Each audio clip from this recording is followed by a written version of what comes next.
All right, ladies and gentlemen, welcome back to Let's Talk Real Life with Miss Nada Manning, and I'm your co-host, Coach Vernon Garrison. And we have an excellent show for you tonight or today, whichever you're watching the show. Um, but I'd like to welcome you to um, Awesome Radio, 107.5 WECU. And also, I love the fact that you guys watch us on social media. Um, that's Awesome Radio. Um, I can't even get my words right tonight. I'm in such a mood to get this show done. That's Awesome Radio on Facebook, Awesome Radio on YouTube. Okay, thank you for joining us there. And if you put a comment on the site, hopefully we will catch it in time to reply to it. A lot of you guys watch us on GPAT 23, which is a local access channel here in Greenville, North Carolina, that can be accessed all over the world. So, and there's Facebook and also YouTube. So it's we've had some powerful shows here. Had some great feedback from folks that watch us. So without further delay, I'm so relaxed right now. I'm ready for this subject. It's a really big subject. I don't introduce the topics. Miss Nada does, but we get ready to come for you tonight. Hello. Hello. Good evening, good morning, hello, howdy to everyone. It is definitely a pleasure to be back on the show once again to share some ideas, thoughts, some yays and nays, some I don't know, it depends. All of these kind of comments are welcomed. And the show topic tonight will be on emotions. Emotions. Now, that's a broad subject. And it can be extended to various areas of our lives, emotions, all kinds of emotions. We have mood swings, we have attitudes, we have humbling ourselves, all about how we respond to different situations. We get emotional, we get upset. We just get, truthfully speaking, some of us just get full of ourselves and we don't respond very well to others. Sometimes we do good and sometimes we don't. As I always say, it depends on what's going on. And we're talking real life here, so we're not going to be making anything up. Real life tells us that we all have different ways of handling different situations. And emotions will set in. Either going to be bitter and angry, or we're going to be nice, we're going to be ugly, we're going to be whatever. It's still part of emotions.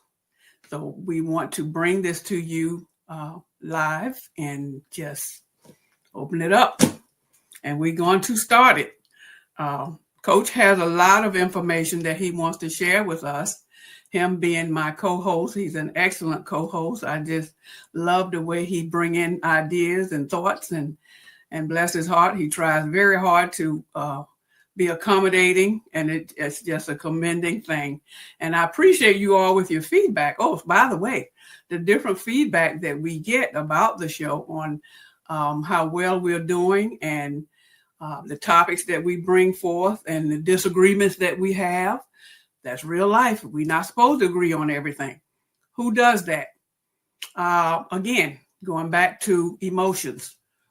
Sometimes our emotions allow us or make us, or I guess a good way to put it is it justifiable? It depends.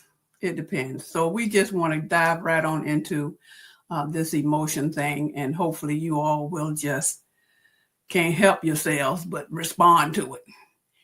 Good or bad, or it makes no difference. We still want to hear from you. You might say, I don't know what to think about that part, but go for it. Coach, you want to start us out? Sure. All right. So we start out with this trivia question. I won't give the answer until Miss Nada says give the answer. So maybe that'll be about 15 minutes from now or so. But I got a trivial question for everybody right now before I give out my first point about Am I allowed to answer the question? Not yet. When we discuss it, yes. I mean, I will have a input. Okay. Yeah. You'll be definitely respond. Okay, so here's the question, and everybody get a chance to think about it. What is the difference between feelings and emotions? What is the difference between feelings and emotions? There is a distinct difference. It doesn't sound like it, so this is not a trick question, okay? But there is a distinctive difference between feelings and emotions. All right, point number, yeah. Point number one. Emotions are complex, subjective experiences that involve physiological behavior and cognitive responses, often serving as signals and motivators for action, and can be influenced by both internal and external factors. So I'm going to read some key facts about emotions. Number one, and we'll talk about it. Emotions are fleeting. Most emotions typically last for a short period, ranging from seconds to minutes, while moods can last longer, from minutes to days. So you got a tidbit there concerning an emotion, and you got a tidbit there concerning mood. So yeah, some of these words are socially susceptible, subjected to what you think they are. So you can go ahead and debate. The subject hit my heart because everybody is so emotional now in almost everything. And if you listen to whispers and conversations in grocery stores and train, planes, and automobiles, and in the dugout, on the sports field, at work, everybody is talking to someone like there's the person they're talking to is their paid therapist.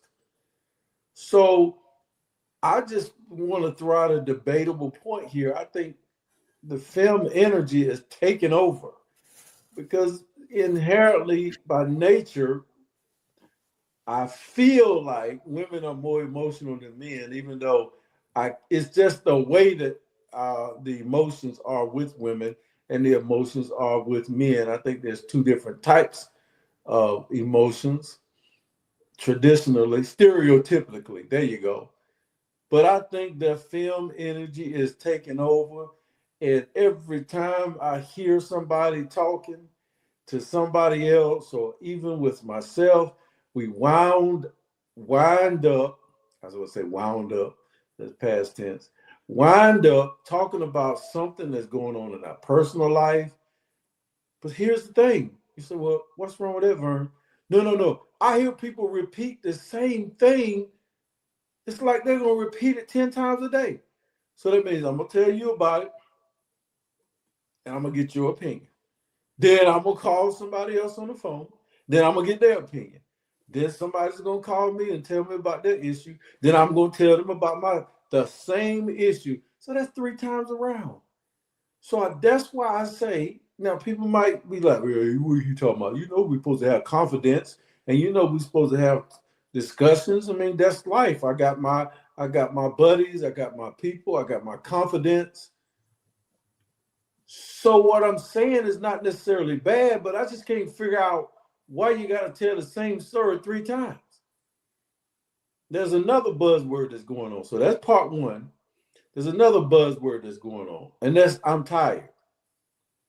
How in the world are you going to be tired every single day of the week, every morning or every afternoon? How are you going to be tired? Get some rest. But that's not what I'm talking. No, what I feel like people are saying they're tired is that there is a burden that we're carrying that's psychological. Now we're going to get into another fact about emotions, and that emotions are some is fleeting, last for a short period of time, ranging in seconds to minutes. But when we get into a mood, it can last longer, for a minute to days. A mood, I think, and I'm going to sit up now, correct me if I'm wrong, that's the part where I can exemplify that by saying women are talking to me and you guys don't want us to solve your problem. You just want us to listen. So when you're in a mood, there's no real thing to satisfy. It's just a long emotion that's translated into a state of mind that you're in, and you just gonna be heard. But those are the two main things. Not to mention, we're going to talk about making decisions when people are in an emotional state of mind. But we got to learn a little bit more facts about emotions before we talk about making some decisions when we're under an influence of emotions or under the influence of a mood. A mood is like the country is in right now with this politics, with the president. The country is in a mood. Yeah, we're all emotional about the mood. All right. Throw the ball back to you. What do you want me to say? What comment? Okay. Let's go with do you think that what I'm saying is valid when I think the fem energy is kind of taking over? You know, with the conversations that we're having, it's like a conversation about, it's maternal conversations that we're talking to like a mom who's going to caress us and coddle us. They hurt my feelings at work. I got to come in 3 days instead of one. I got to come in on the weekends, or I change shifts, or I wrecked my patrol car and then they gave me the one that won't paint it.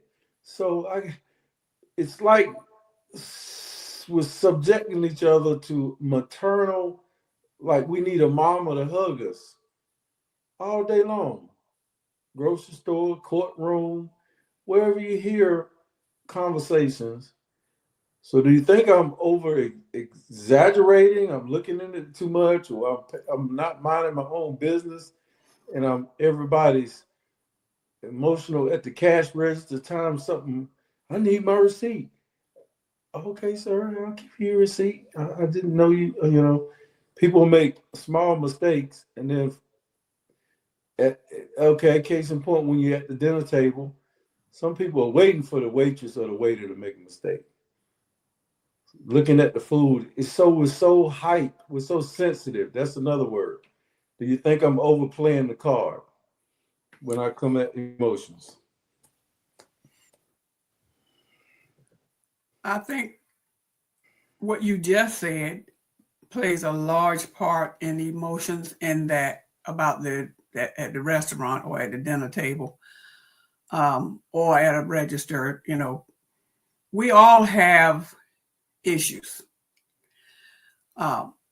We all don't handle them as well as others. Emotions kick in when whatever is going on with that person is seemingly more than they can handle. So they're venting. When they're coming to you, your other example you gave, when they're coming to you about this not going right, the job is this and the job is that, that's emotions, but it's also complaining. They're complaining because of their feelings, of their emotions. They've had enough, kind of, sort of. They're getting tired of coming in one day and then they give 3, or vice versa. So do I think that you are expressing an overkill? Not necessarily. I might would have worded it a little bit different. Your examples were great, and they do involve emotions. But the point is, those are facts of life that we all face. Now, the question is, with all of those things you said, if we are the listener, you said a few minutes ago about, well, should I be minding my own business, or should I, sometimes people address certain things around certain people so that they can get a response. But how does the listener know if that person really wants a response or not? Number one, if that person is looking directly at you, but they're talking about another situation like the cashier taking too long, or the cashier gave them a wrong change or not enough change, and they're looking at you instead of the cashier, then that look at you tells me that they're looking for you to respond. Now, how you respond is up to you. If you respond, is up to you. But that person is definitely in an emotional state. Now, whether it's what you call it, short period or long period, it for the register, I would think that would be more like a short period. I don't think next year they're going to be thinking about that. They might, if it happens more than one time. If you're talking about long periods and short periods of feelings and emotions. So I guess I'm answering your question about, what pretty much if you gave some fine examples. Yep. But I'm trying to. You can't get it all at one time. I'm gonna take you to the next level with this question here. Okay. All right, with this right here, this fact here. Emotions can be contagious. We can subconsciously absorb the emotions of those around us, a phenomenon known as emotional contagion. Contagion. Yeah. Okay, emotions can be contagious. Yeah. Now, I'm going to give you a perfect example. Not a perfect example. And I wouldn't mind getting in trouble for this. Why every time we sit down, you got to tell everybody you don't eat meat? You don't eat meat? Yeah. You got to tell everybody, we get ready to sit down to the dinner table. We get ready to go to a restaurant. I don't eat meat because I don't eat pork. And you got to put everybody in that mindset that you got to go through the menu and find something. But why can't you just go through the menu and don't choose anything with meat without letting everybody know when the waitress get there or the waiter, now I don't eat meat now. Has it got meat in it? It's not about trying to get a meal with no meat in it. To me, it's about letting everybody know you're special. Okay. You got to have a special meal. And now here's, before people jump on me, I know about special meals because I managed maximum security 5.5 years. And I know Muslims got to have special diet. I know various people who are allergic to certain things. So I don't say that I don't have empathy. I've serve food professionally, and I know how to work with somebody who's on special diets. So I know I'm not unlearned about the subject. It's just we all get ready to sit down, and then it's almost like you setting the stage up. Don't bring me nothing with meat in it. Because you gotta. So in other words, you gotta be careful. But I'm saying not about, now people think I'm talking about them and the dish. No, I'm talking about you spreading it to everybody, because now I know if you get something you don't want, you're gonna be disappointed. You're gonna be ready to send it back. And not that I wouldn't send mine back either, but it's just you setting the stage and you're passing on this emotion or threat by saying you don't eat pork because it got pork in it. Probably you ought to know, unless y'all went to this place spontaneously, you ought to know the menu. Well, if you can, okay, I'm stretching it now, but you might be in a different town. But yeah, it's like everybody got to know. And you know how I know they be selling that emotional point? Because they said so many times. It ain't got this in it. It ain't got MSG. It ain't got that. It ain't. Whoo. Yeah, I speak now. Yes, ma'am. Well, you did address one thing that, and well, let me put it this way before I say that. I think that there's a way to do everything. And you're saying, why does the person have to say it? Well, it's okay saying it without making it so loud if the waitress is there or the waiter is there, then you're talking to him or her. You're saying, why is everybody all the way around the table have to know that this is what you're not going to have, and so forth and so on. I don't know if it's always to make themselves special. It could be in a lot of cases, but I like to think that there are times when the individual just talking. I don't think there's always a negative to that. Mm-hmm. And I say that because me, myself, recently have been exposed to shellfish, and I did have a reaction to it. I did not let the group know, but I did say to the waiter when he was standing there, as I looked at the menu, and I saw what I wanted. And he reminded me, which I should have known, he reminded me that if I have this allergy, then whatever I choose should not be fixed with existing oils, like something fried. If I can eat fish, fried fish, but I can't eat shell seafood like shrimp and crabs. Well, if the shrimps are fried, he reminded me, well, ma'am, you can't have fried fish because we use the same grease for fixing the shrimp. So you cannot have that. I said, okay. But it was just me and the waiter. It wasn't, now everybody was probably listening, but in that case, in your scenario that you gave, I have to honestly say, I wasn't trying to do anything but not get an attack, an allergy attack, and which I did end up getting it. It wasn't bad, but it was the mere fact that I was around it. And the individuals that were with me, we took group pictures and all of that, and they had the shrimp in their hands and all of that. So I ended up getting it. They didn't know that, and I didn't know it until later on that evening when I started to react to it.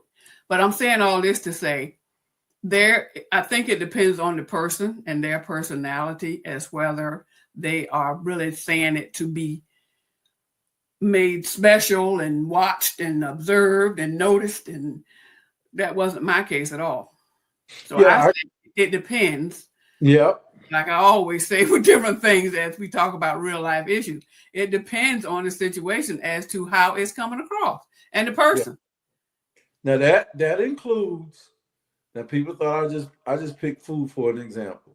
Yeah. But that includes when you just had an argument with your husband, or you just had an argument with your spouse or whatever. I think that when you get to the group, when you get with that person, you got just a few minutes to go into, hey man, I just had a tough time. I'm glad I got out of there. Appreciate you showing up. Or yeah, that just happened right there. I think you got a few moments to share before you should probably say, all right, well, we're going to the beach, so maybe you can relax a little bit. I think you got a few minutes to share your present state of mind, because if I'm your friend, I'm your associate. But then mind you, I've been trying to set this up so we could have fun. And so I don't think it's fair to talk about your family for 2 hours. Right. That's robbing the time that me and you have together. Right. Another thing I want to go right into is, let me read another one right quick before I say my statement. Emotions influence thoughts and memories. Emotions can color our memories, making emotionally charged events more vivid and memorable. So yeah, it's kind of sad that we don't talk about a lot of the good things that happen. We talk about a lot of the negative things. Say that again. What I just read? Uh-huh. Emotions influence thoughts. Okay. And memories. Yeah. Okay. Emotions can color our memories, making emotionally charged events more vivid and memorable. Yeah. So emotions usually don't have a lot to do with the facts. There's just a feeling about circumstances. But what I was saying is, I don't think it's fair that you. It's almost like when somebody calls me, you call me, and then some people, I call them fire starters. Some people want to ask you everything about what happened and everything that's going on, but they called you. So if you call me, I'm expecting to hear what you have to say. So there's a time where I'm giving you that moment. Give me what you got. Give me the reason you were thinking about me, the information you want to share with me. And that's a little bit of reverse guy psychology, because boy, if I get into my stuff, man, I got a whole lot of stuff in my suitcase. So I'm just starting to be aware and with what's going on in my life. I got big stories. So I really don't have time to tell you just a little bit, because that's going to create some conversation that we probably don't have time to talk about on the phone. And emotions. Yeah. So out of emotions, I think we got to respect our time on the phone, respect our time at church. You only got a few minutes in the hour to talk. But the other thing that we are respecting that is positive about is that, yeah, we're opening up to some people and getting some things off of our chest. And they're reciprocating and doing the same thing. And I think that my motto is to listen twice as much as I talk. And sometimes when I'm talking, I realize that, so I just be quiet. And then when I be quiet, from experience and talking, when I be quiet, but if people can't stand it. And then they say, well, what, you all right? You still there? Yep, I'm listening. And I listen to every word. Now, I learned this from my job, okay? I learned this doing mediations. I learned this resolving court cases in the back room, to listen to a person intently. And listening is called active listening. And then you actually replay back to them what you think they said to you, how they felt about what they said to you. But yeah, I think you should, if somebody calls you, I think you should give them the floor or ask them, hey, what's on your mind? Stay out of the way and let them chat a moment or two about what's going on in the day. So I'm not talking about negative aspects of that. My part was, it's a staple. It's the art of conversation nowadays. Well, how you doing? Oh man, I'm tired, man. I've been working 50 hours a week, and my wife did this, and my son this. And it's hard to get in, because now the person on the other side got to say, well, yeah, I've been going through the same thing, man. My kidney blew out, and they're trying to fix it. And so you got a whole conversation. And then when it's time to go, when it's about time to go, oh, yeah, this is what I call you for. See, I got your audience, didn't I? You know that's what's happening.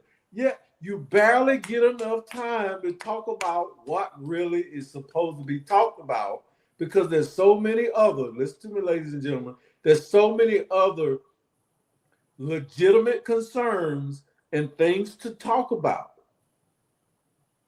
that we lose priority. And now we got to talk about, well, can you babysit for me? That's what I really call you for. What I really call you for is this. What I really call you for is that. What I really need your opinion on this. Can I borrow $100? Can I, are you going to the concert this weekend? Are you going to church tonight? That's what I really call you for. I need a ride. Now you done run out of time.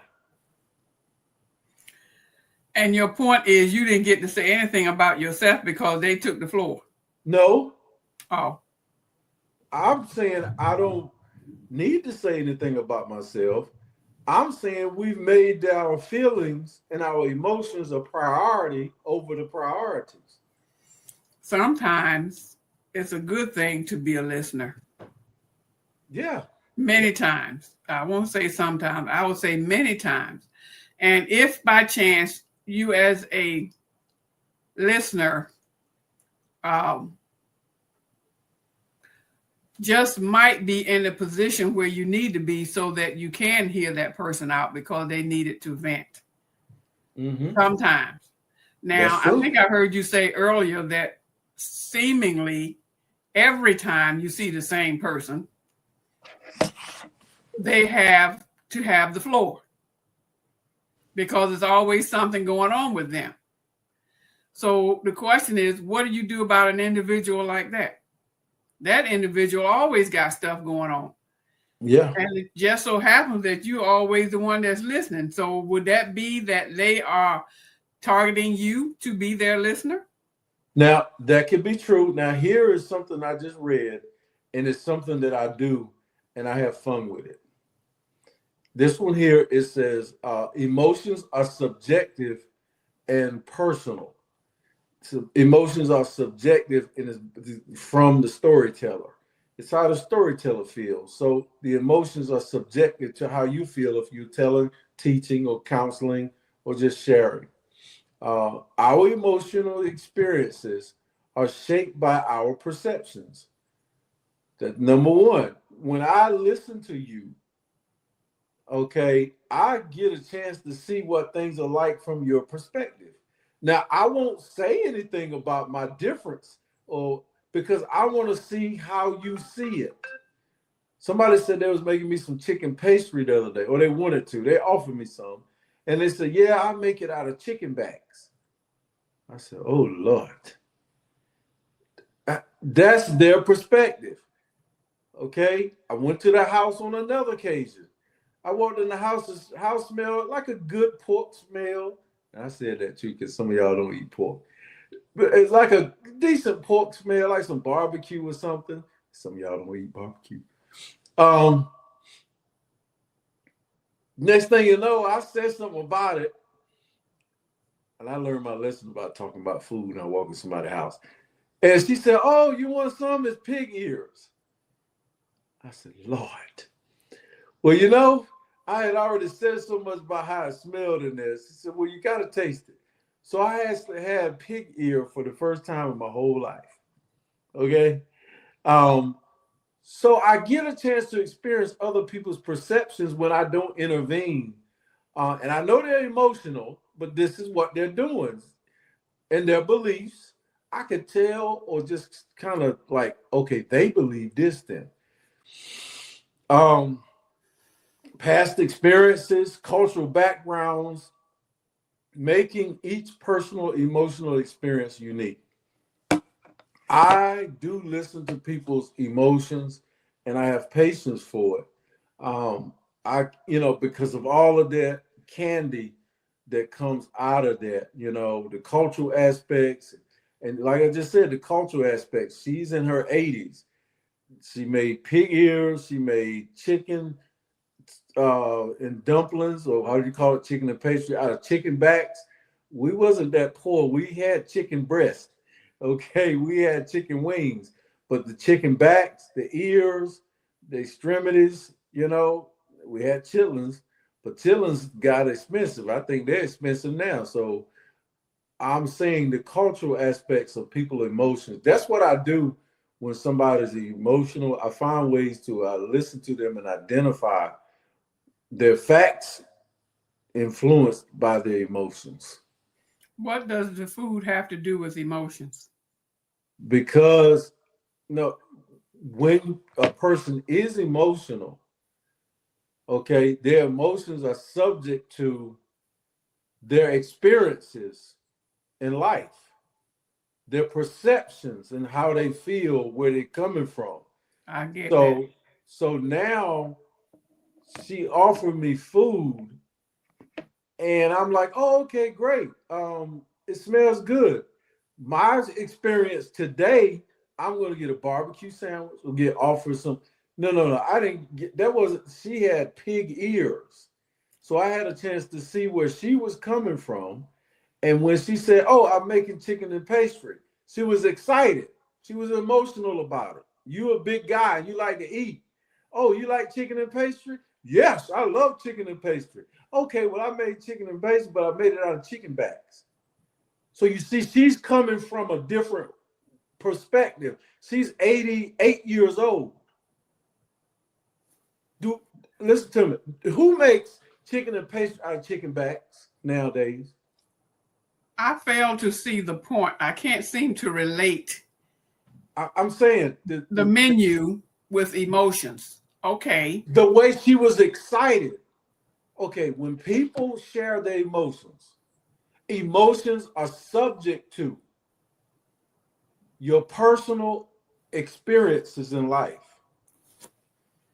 shaped by your perceptions, how you feel, and her perception is from an 80-year-old cooking.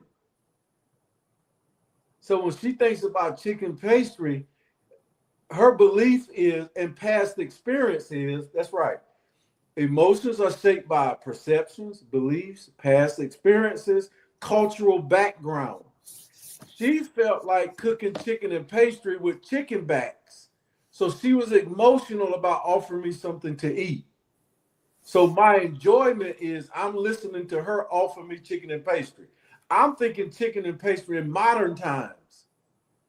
Today, I'm thinking when I smell pork in her house, it's either pig feet, but Okay.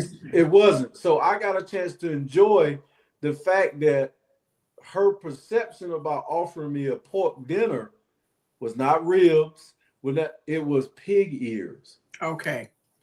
Setting aside, I'm trying to connect the dot here. Yeah. Setting aside what the menu was. Yeah.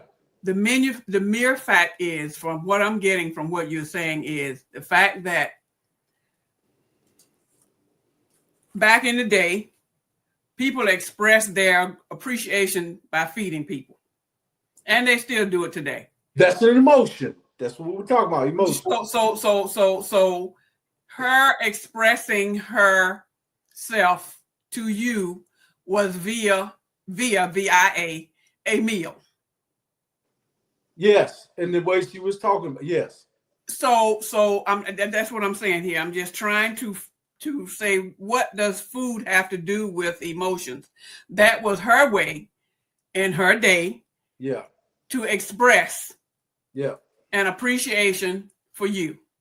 Yes. So she thought she'd fix you a meal. The meal Right. could have been anything. Yes. But that point right there was the mere fact that she made that because that's what she thought of. But the whole thing is, your point is, her emotions was expressing her way of appreciating you as a person. So she fixed you a meal. It could have been a pot roast. It could have been turkey. It could have been anything.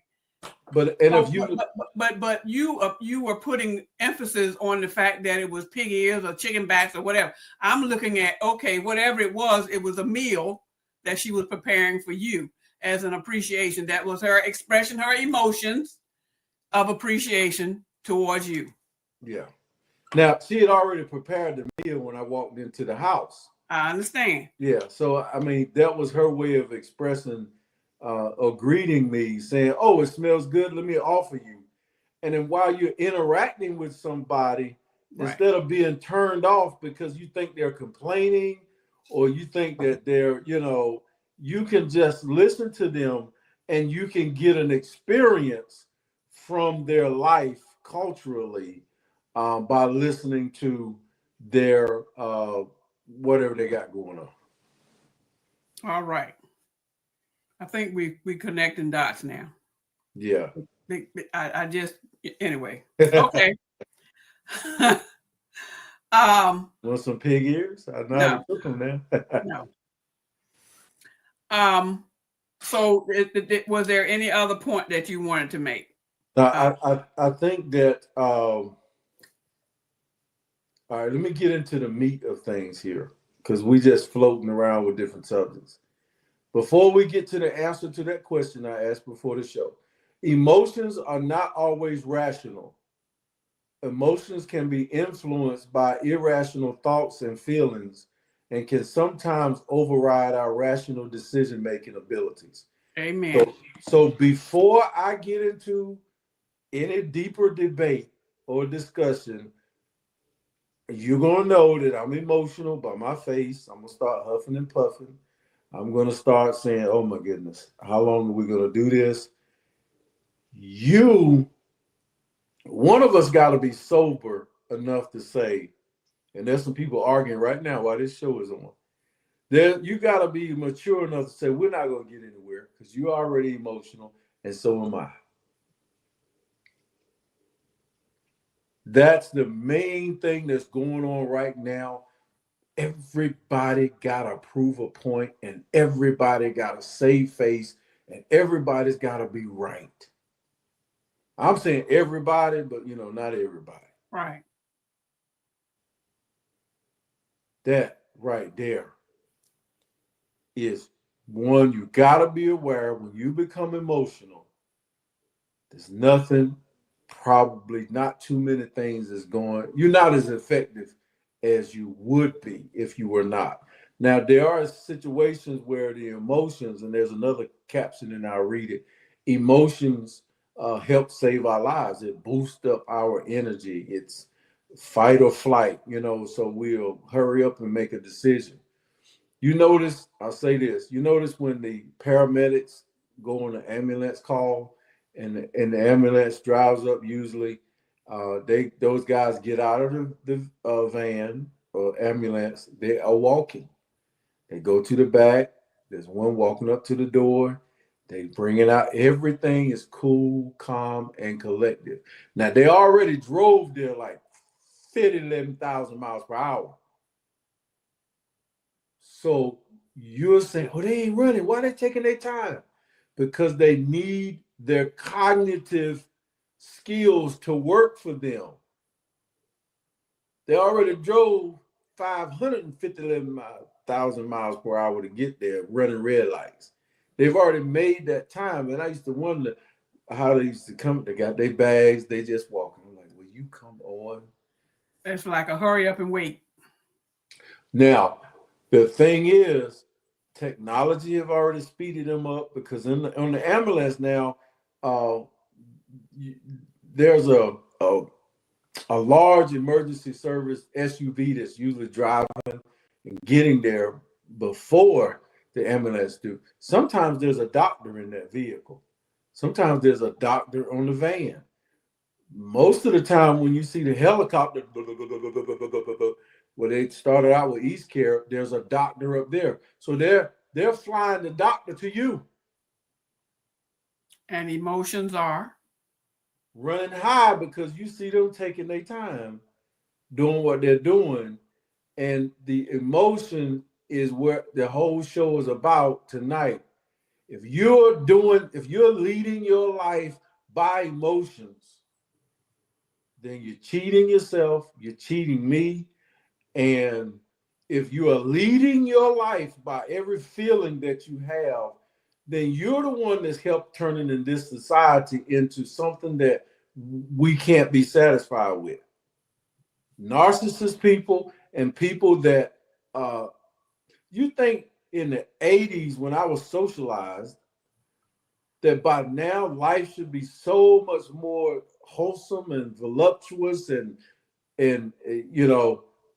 you would think people would get along better. Look at all this technology we got, phones wherever we go. You don't have to wait till you get home to call nobody. You don't have to. Doesn't seem like this technology has made us better people. It just doesn't. It just made us faster and more impatient.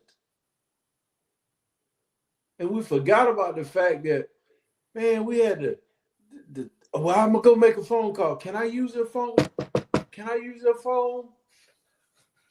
Then we got food deliveries to the house. The technology is, now we're looking at each other on the, why are we getting divorced more than ever before? Why is the crime rate higher in some ways in violent crime? So we're so emotional now. Why?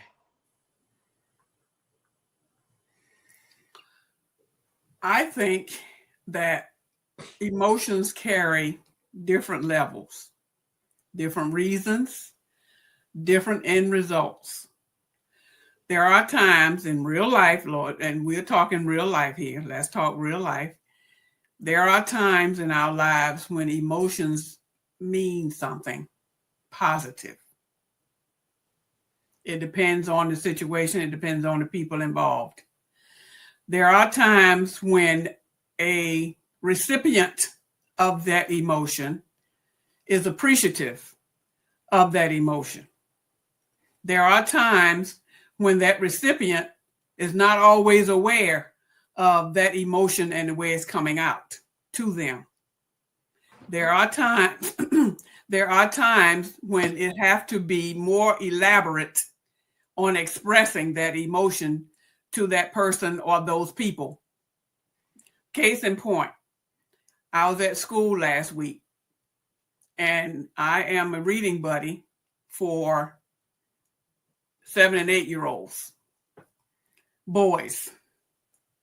The Lord put it on my heart to talk to these little boys, because talking about emotions. Someone 2 or 3 weeks ago made a comment, and you know how children are. They can be very what's the word I'm looking for? Very verbal about what's going on. So they come out of their mouth some kind of way. Many times they don't understand the impact that it has on a listener. We're talking emotions here. This little boy had made a comment about another student's parent who obviously has a health issue. So all of a sudden, this little boy just come out of his mouth and just said, "That's why your mom is sick." I won't say what it was because it's more personal. And so it affected that little boy very much, because he became very withdrawn the rest of the hour that I had him. And he got very, very quiet. And he told that little boy, "You don't need to talk about my mama." Okay. I let it go. But I didn't say anything then, but I addressed it this past week. And I told the group, not calling names, I said, "Listen, I want to tell you boys something here. And I'm not calling any names. I'm just saying to you, when you know of a personal situation that's going on with somebody else, you don't blast it out so everybody else can know about it. Because it's very hurtful, and everybody has feelings. You must learn, when you know something, to keep your mouth closed. Just because you want to get back at them for whatever reason, you're going to tell their story. That's not the way you're supposed to treat one another." So at the end of the session, only by the grace of God, and I'm glad it happened, because it lets me know that I must have touched somebody's spirit. One of the little boys came up to me later on, and he said, "Well, Miss Manning, I want to apologize to you." And it wasn't him that was doing any talking, and he wasn't the one with the sick mama either. But it's what I said to them. "I want to apologize to you, Miss Manning, about my behavior." And I looked at him and I said, "Okay." And he said, "Will you accept my apology?" I said, "Of course I'll accept your apology. I care about you." And that little boy looked up. He's not in to probably come up to my knee. And he looked up straight up at me and those big pretty eyes, and he just said, when I said I care about you, he looked at me as if to say, "You really do?" That's what his face said. "You really do?" Blared his eyes. "Really?" And I said, "Yes, I care about you." So we're talking about emotions at all levels. Children, grown-ups, grandparents, 80-year-olds, whatever. We all have that emotional mindset where our feelings can get hurt. We're talking emotions here on a different level than what you've been expressing. But I wanted to share this story because we never know who we're going to affect by the way we respond. And the way you was talking about this meal that you had, it crossed my mind to say, okay, how did you respond to the meal? You ate it, you enjoyed it, you walked away with a smile?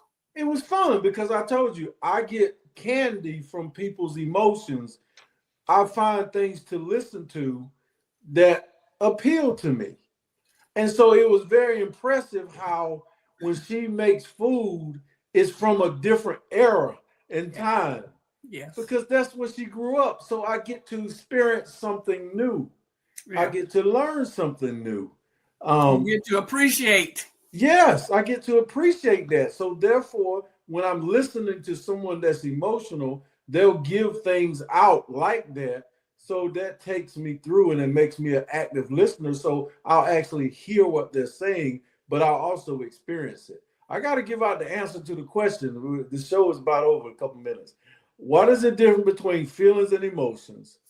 While often used interchangeably, emotion and feeling have a distinct meaning. Emotions are initial, often subconscious psychological responses to stimulus, while feelings are conscious interpretations of experiences and those emotions. Feelings are conscious, meaning you're talking about, I feel bad that this happened. I feel, I feel great that these are conscious. I'm interpreting how I feel when it comes to having an emotion or a feeling. Emotion is the initial and often subconscious. You know how you can be cold sweats, you can be hot, you can be physiologically nervous, shaking. That's a feeling. Yeah, those are feeling, or while feelings of consciousness, interpretation, experiences of those emotions are slightly different. So just know that I gave you a whole lot to think about. Yeah, you did. And saying all that to say, before we close, the feelings versus the emotions, sometimes they can interact. Sometimes if you're in a relationship, whether it's your spouse or your mother, daughter, daddy, grandparents, whomever you're in a relationship with, sometimes those feelings can be interactive in that, like I just said about the little boy. Yeah. That's a prime example of feelings and emotions. The emotions came in because he cried. He was feeling some kind of way. He was showing that he was caring and concerned about what I said. So I think there are times when both of those can come together. It depends on the situation. And I had to eat the pig ear, being I said so much about it. That thing was about this big too, man. I had to eat that pig ear. Oh, wow. And it didn't taste bad, y'all. It's just, oh, wow. It was anyway. Hilarious. Yeah. I didn't make it to the chicken backs, the chicken pastry. I ain't been there yet. Do we need to make a part 2 of this? I'd say yeah. I think so too, because there are some points I wanted to make about fixing a relationship and not being able to. When you try to fix something, when you try to fix the relationship for whatever reason, and then nothing is working, now what? Because emotions are going to get in the way because you're too traumatized. So we'll get into that aspect of emotions that are involuntarily. There's some people out here that's listening that we can't help. When you say red, we turn into a bull. And we have to fight that. So that's a big boy conversation right there. Yeah. So folks, we are going to end the show for now, and we are going to go into part 2 of this emotions segment. I think is very pertinent to today, of all ages, as you have heard us express, whatever the relationship is. So we want to thank the Lord for this time. Amen. Thank you, Lord, again, for being who you are in our lives and for allowing us to come together again to voice our opinions about this subject called emotions. It hits home in various different ways, Lord, and we give you the praise and we thank you for every opportunity, whether it's good, bad, or indifferent, Lord. It's all about you and how we respond to these emotions.